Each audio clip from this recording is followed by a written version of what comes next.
নমস্কার বন্ধুরা, ঐশীস কিচেনে সবাইকে জানাই স্বাগত। প্রতিদিনের মতো আজ আমি একটা নতুন রেসিপি নিয়ে চলে এসেছি। আজ আমি বানাবো কচুর গাঁটি দিয়ে গলদা চিংড়ি দিয়ে ঝোল। কচুর গাঁটি তো আমরা মাছ দিয়ে খাই, একবার এইভাবে চিংড়ি মাছ দিয়ে বানিয়ে খেয়ে দেখবেন। খুবই অল্প মশলায় এটা খেতে দারুণ লাগে। তার জন্য আমি প্রথমে গ্যাসে একটা কড়া বসিয়ে দিয়ে এর মধ্যে দিয়ে দিলাম গোটা জিরে, এরপর দিয়ে দেবো গোটা গোলমরিচ। খুবই অল্প মশলার মধ্যে এইভাবে আপনারা মাছের ঝোল বানাবেন, দেখবেন খেতে কতটা ভালো লাগে। জিরে মরিচটাকে আমি বেশ কয়েক মিনিট নেড়ে দেখুন ভেজে নিয়েছি। এর থেকে কড়া করে কিন্তু ভাজবো না, তাহলে মশলাটা তেতো হয়ে যাবে। জিরে মরিচটাকে আমি নামিয়ে নিলাম, তারপর শিলনোড়ায় গুঁড়ো করে নেব। ওই কড়ার মধ্যে দিয়ে দেবো সর্ষের তেল। তেলটাকে খুব ভালো করে আমি গরম করে নেব।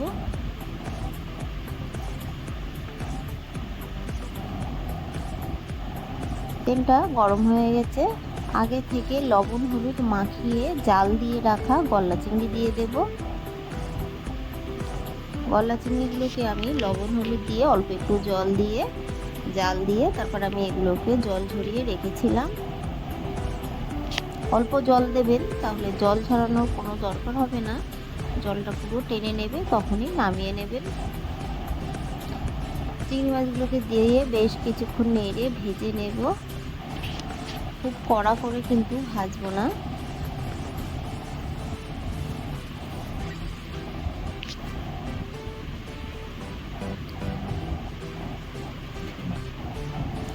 মাছগুলো ভাজা হয়ে গেছে, মাছগুলো তুলে নেব।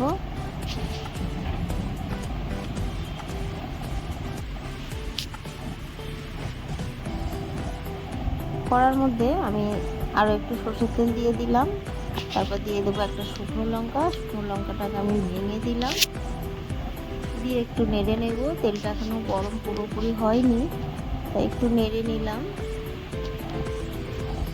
এই সময় দিয়ে দেব হাফ টিস্পুন গোটা জিরে। ফোড়নটাকে নেড়ে একটু ভেজে নেব। ফোড়নটা একটু ভাজা হলে এই সময় দিয়ে দেব তেজপাতা। তেজপাতা দিয়ে ভালো করে আমি একটু নেড়ে নেব।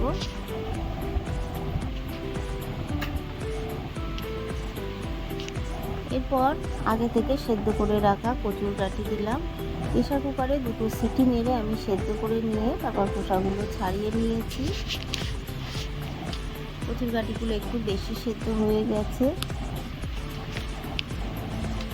দিয়ে দেব হলুদ গুঁড়ো, দিয়ে দেব লবণ,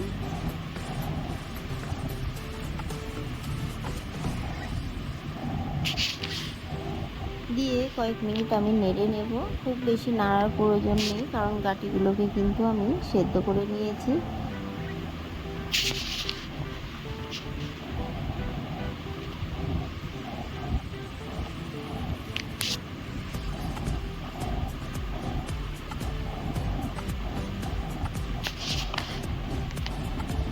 একটু উল্টে পাল্টে নেড়ে নিলাম, যেহেতু বেশি সেদ্ধ হয়ে গেছে তাই খুব বেশি নাড়লাম না। পরিমাণ মতো জল দিয়ে দিলাম, তারপরে ভেজে রাখা মাছগুলো দিয়ে দিলাম। এই সময় দিয়ে দেব কাঁচা লঙ্কা। ঝালটা আপনারা যেমন খান সেই মতোই দেবেন। সবগুলো দিয়ে খুব ভালো করে নেড়ে আমি বেশ কিছুক্ষণ ফুটিয়ে নেব। ঢাকা চাপা দিয়ে দেব, দিয়ে কয়েক মিনিট আমি ফুটিয়ে নেব। তারপর ঢাকাটা তুলে দেখুন আবারও নাড়ব। গ্রেভিটা আপনারা যেমন খান সেই মতোই দেবেন, তবে কচুর গাঁটির তরকারিতে কিন্তু একটু গ্রেভি রাখতে হয়, কারণ এটা ঠান্ডা হয়ে যাওয়ার পর কিন্তু গ্রেভিটা অনেকটাই টেনে নেবে। একটু চেখে দেখে নিলাম লবণ লাগবে, তাই আরও একটু লবণ দিয়ে দিলাম। আর আমি যে ভাজা জিরে মরিচ করে রেখেছিলাম সেটা গুঁড়ো করে কিছুটা মিশিয়ে দিলাম। এই রান্নায় খুব বেশি মশলা কিন্তু লাগলো না, শুধুমাত্র জিরে মরিচ দিয়েই রান্নাটা হবে। খেতে হয় দারুণ, তাই আপনারা অবশ্যই সহজভাবে এইভাবে মাছের ঝোল বাড়িতে একবার হলেও কচুর গাঁটি দিয়ে বানিয়ে খেয়ে দেখবেন। আমি চিংড়ি মাছ দিয়ে রান্নাটা করলাম। আপনারা চাইলে যে কোনো মাছ দিয়ে, দেশি মাছ দিয়ে এইভাবে রান্না করবেন, একই মশলা দিয়ে, খেতে কিন্তু দারুণ হবে। গ্যাসের ফ্লেমটাকে আমি অফ করে দিয়েছি, একটু গ্রেভি রেখেছি। আপনারা আপনাদের পছন্দ মতো গ্রেভি রাখবেন। সবশেষে আমি যে ভাজা জিরে মরিচ রেখেছিলাম গুঁড়ো করে, সেটার ওপর থেকে ছড়িয়ে দেব।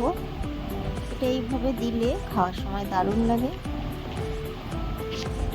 তাই আপনারা ওপরে একটু এইভাবে গ্যাসের ফ্লেম অফ করে খুব ভালো করে মিশিয়ে, গ্যাসের ফ্লেমটাকে আমি আগে থেকেই বন্ধ করে রেখেছিলাম। আমার এই রেসিপিটি আপনাদের ভালো লাগলে প্লিজ আমার চ্যানেলটিকে সাবস্ক্রাইব করে পাশে থাকা বেল আইকনটি ক্লিক করে দেবেন। তাহলে আমি নতুন ভিডিও ছাড়লে আপনাদের কাছে পৌঁছে যাবে। রেসিপিটি ভালো লাগলে একটা লাইক করতে ভুলবেন না। রেসিপিটি কেমন লাগলো আমাকে কমেন্ট করে জানাবেন। ভালো থাকবেন, সুস্থ থাকবেন। আবারও দেখা হবে পরের ভিডিওয়।